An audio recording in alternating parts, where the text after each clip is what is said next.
അല്ലാഹു തആലയെ ഇബാദത്ത് എടുക്കുക എന്നുള്ളതാണ് മനുഷ്യന്റെ ദൗത്യം, ലക്ഷ്യം. ആരാധന എന്ന് പറയുമ്പോൾ മഹാനാകുന്ന റാസി തങ്ങൾ അവിടുത്തെ കിതാബിൽ വിവരിക്കുന്നതായി കാണാം. അൽ ഇബാദത്തു തൻഖസിമു ഇലാ ഖിസ്മൈനി റഈസൈൻ.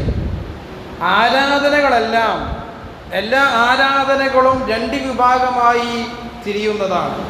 ആരാധനകളെല്ലാം ഒന്ന് പരിശോധിക്കുമ്പോൾ രണ്ട് വിഭാഗങ്ങളാണുള്ളത്. ഒന്ന് തഅലീമുൽ ഹാലിഖി, അള്ളാഹുവിനെ തഅലീം ചെയ്യുക, അള്ളാഹുവിനെ ബഹുമാനിക്കുക, ആദരിക്കുക. രണ്ടാമത്തെ വിഭാഗം വശഫഖത്തു അലാ ഖൽഖിഹി, അള്ളാഹുവിൻ്റെ സൃഷ്ടികളെ, ആ സൃഷ്ടികളോട് അനുകമ്പയോടുകൂടി വാത്സല്യത്തോടുകൂടി പെരുമാറുക. അതാണ് മറ്റൊരു ആരാധന.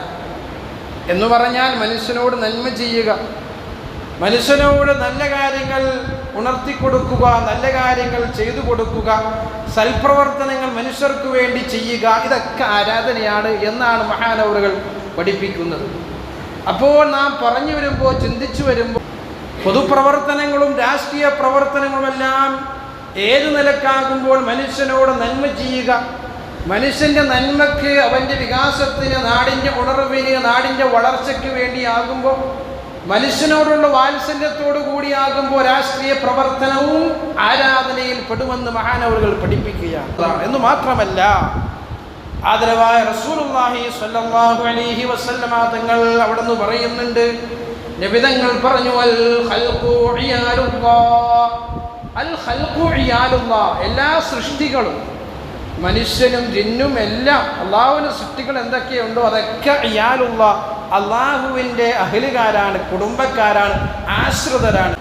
എന്നിട്ട് ഫഇന്ന ഹബ്ബഹും ഇലല്ലാഹ്, ഈ സൃഷ്ടികളിൽ, അള്ളാഹുവിന് ഒരുപാട് സൃഷ്ടികളുണ്ട്, ഒരുപാട് കുടുംബക്കാരുണ്ട്, മനുഷ്യരുണ്ട്, മൃഗങ്ങളുണ്ട്, എല്ലാം അള്ളാഹുവിൻ്റെ സൃഷ്ടിയല്ലേ, എല്ലാം അള്ളാഹുവിൻ്റെ സൃഷ്ടിയാണല്ലോ.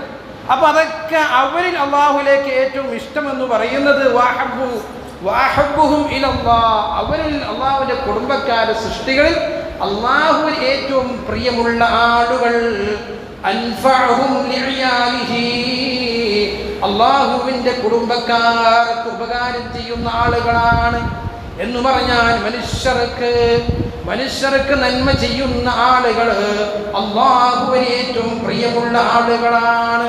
പൊതുപ്രവർത്തകരെല്ലാം, രാഷ്ട്രീയ പ്രവർത്തകരെല്ലാം മനുഷ്യന്റെ നന്മയ്ക്ക് വേണ്ടി പ്രവർത്തിച്ചു കഴിഞ്ഞാൽ, മനുഷ്യന്റെ ഉന്നമത്തിന് വേണ്ടി പ്രവർത്തിച്ചു കഴിഞ്ഞാൽ അവൻ അള്ളാഹുവിന് ഇഷ്ടപ്പെട്ട ആളാണ്, അള്ളാഹുവിന് തൃപ്തിപ്പെട്ട ആളാണ്.